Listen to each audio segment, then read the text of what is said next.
মুহূর্তে দাঁড়িয়ে আমাদের বিদ্যালয়ের পঞ্চম থেকে দশম শ্রেণীর ছাত্রীরা তোমরা যে শিক্ষক দিবসের আয়োজন করেছো, তোমাদের ঘর সাজানো ব্যবস্থা সবকিছু খুব সুন্দর হয়েছে। এই জন্য তোমাদেরকে অনেক অনেক ধন্যবাদ। এই অনুষ্ঠানে আমি থাকতে পেরে খুব ভালো লাগছে। আজকে আগামীকাল 5ই সেপ্টেম্বর শিক্ষক দিবস। ডক্টর সর্বপল্লী রাধাকৃষ্ণন মহাশয়ের জন্মদিন। আজ শিক্ষক দিবসের প্রাক মুহূর্তে দাঁড়িয়ে প্রথমে আমি ডক্টর সর্বপল্লী রাধাকৃষ্ণন মহাশয়কে আন্তরিক সম্মান, শ্রদ্ধা ও প্রণাম জানাই।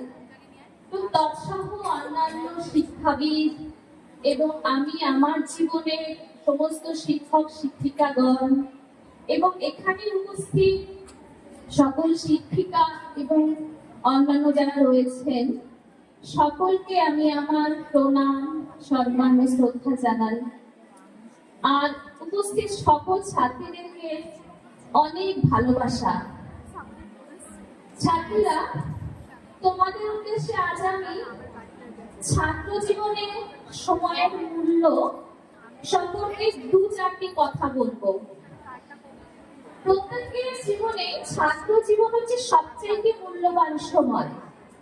আসলে এই সময়টাতেই প্রত্যেকটা মানুষের জীবন গড়ার প্রতিষ্ঠ সময়।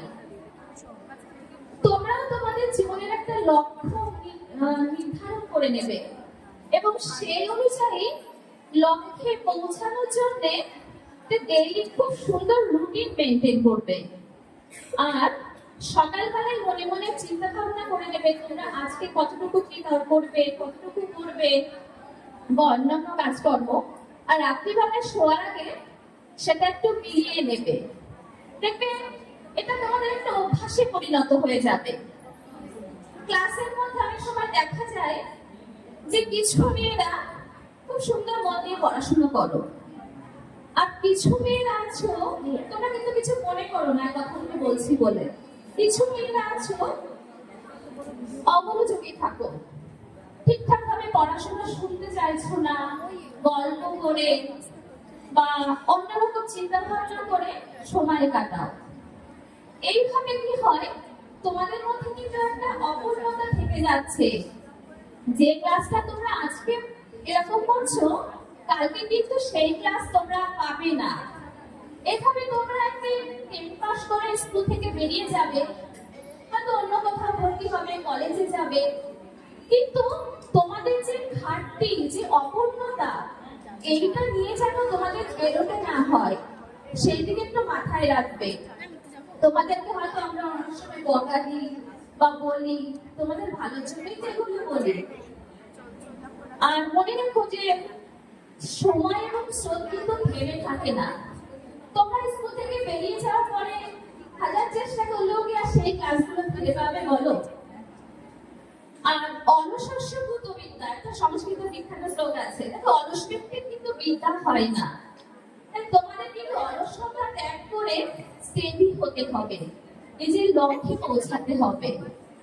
তোমরা এটা সবাই জানো, দেখো 30-35 বছরের একটা মানুষ যদি মনে করে সে আগে হয়তো ঠিকঠাক ভাবে কাজকর্মগুলো করেনি, পড়াশোনা করেনি, যে এখন আমি ডাক্তার হব, ইঞ্জিনিয়ার হব, শিক্ষক শিক্ষিকা হব, সেটা কি সম্ভব? সেটা কিন্তু হয় না। তোমরা একটু আমাদের কথাগুলো বোঝার চেষ্টা করো, শোনার চেষ্টা করো। বড় বড় মনীষীদের কথা একটু ভাবো। ঈশ্বরচন্দ্র বিদ্যাসাগর ছোটবেলায় তিনি কত কাজ করেছেন, পড়াশোনার পাশাপাশি বাজার করেছেন, রান্না করেছেন, স্কুলে গেছেন, ল্যাম্পপোস্টের আলোতে পড়াশোনা করেছেন। তিনি সময়টাকে কিন্তু যথাযথভাবে মূল্য দিয়েছেন। রবীন্দ্রনাথ ঠাকুরের ছেলেবেলা চাকরদের অধীনে কেটেছিল। জানালা দিয়ে বাইরের দৃশ্য দেখে তিনি কবিতা লিখে ফেলেছেন। যতদিন তিনি পৃথিবীতে ছিলেন কিছু না কিছু লিখেছেন, তাই তো তার এত গান, কবিতা, সাহিত্য আমরা পড়ে শেষ করতে পারি না। যার জন্য আজকে আমরা শিক্ষক দিবস পালন করছি। সেই মহান শিক্ষক ডক্টর সর্বপল্লী রাধাকৃষ্ণন, তিনিও তো শিক্ষকতার পাশাপাশি রাষ্ট্রপতি উপরাষ্ট্রপতি পদে নিযুক্ত হয়েছিলেন এবং শিক্ষকতার পেছনে তিনি ভীষণ ভালোবেসেছিলেন। তাই এইসব মনীষীদের কথা আমরা কেন ভাববো? যাতে তাদের দেখানো পথে আমরা চলতে পারি। সবাই তো বিখ্যাত হতে পারে না, কিন্তু তোমাদের চেষ্টা করতে হবে ভালো মানুষ হিসাবে নিজেকে তৈরি করা। আর তোমরা তো মেয়ে, তাই না? মেয়েদের কিন্তু নিজের পায়ে দাঁড়ানো ভীষণ প্রয়োজন।